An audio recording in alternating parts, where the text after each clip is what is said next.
I wear a mankini to show off my taco tattoo. Just to make sure what exactly is a mankini? Oh, no.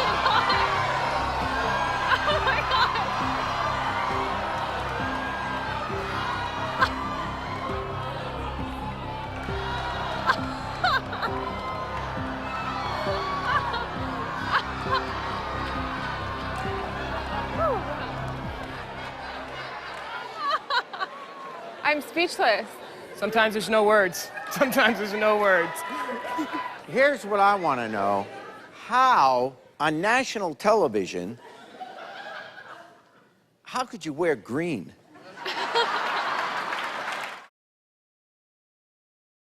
Each year, millions of Americans travel the country looking for fun and adventure. But there's only one trip that actually pays you.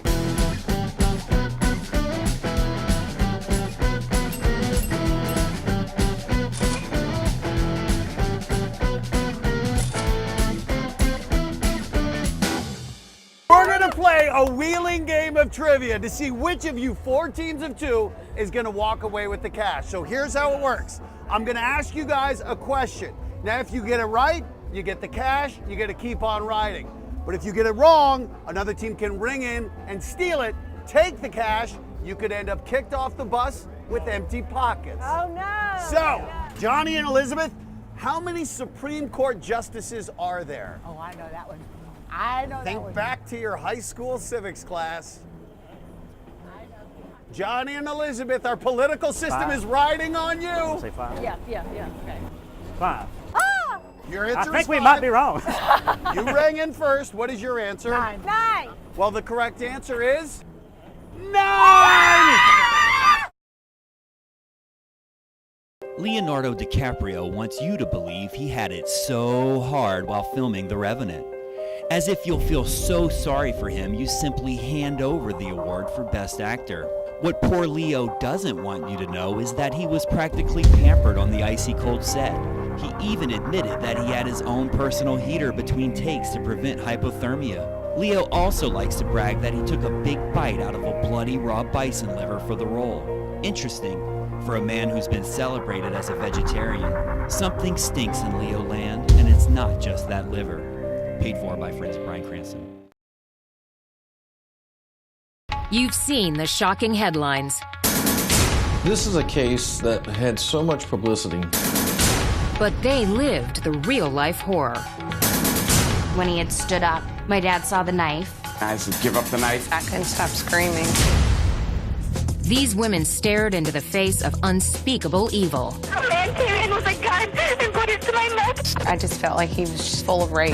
And now they tell their harrowing stories of survival. To save myself, I jumped out of the window. I survived a serial killer. God was giving me a second chance in life. Next. On the night of April 3rd, 1993, Michelle's life changed forever. It was a rainy night. We had thunderstorms in the area.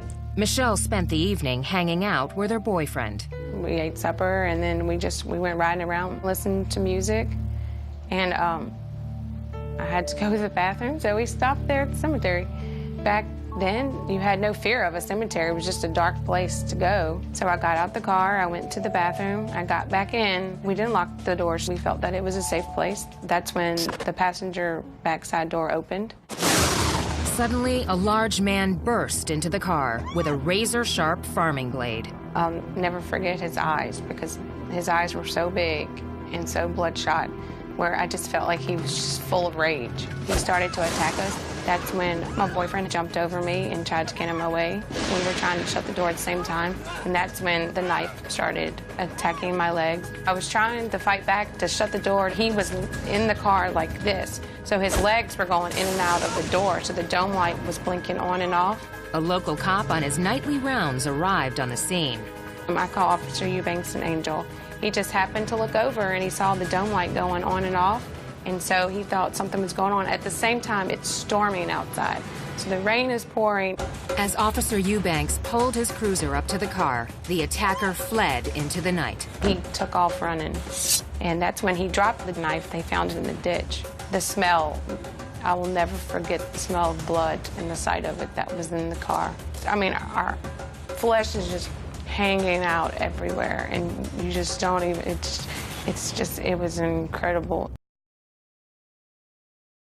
You know, there's nothing worse than chartreuse green puffy sleeves. The wackiest thing that I have in my emergency kit is a can of cat food. It's for the yellow jackets.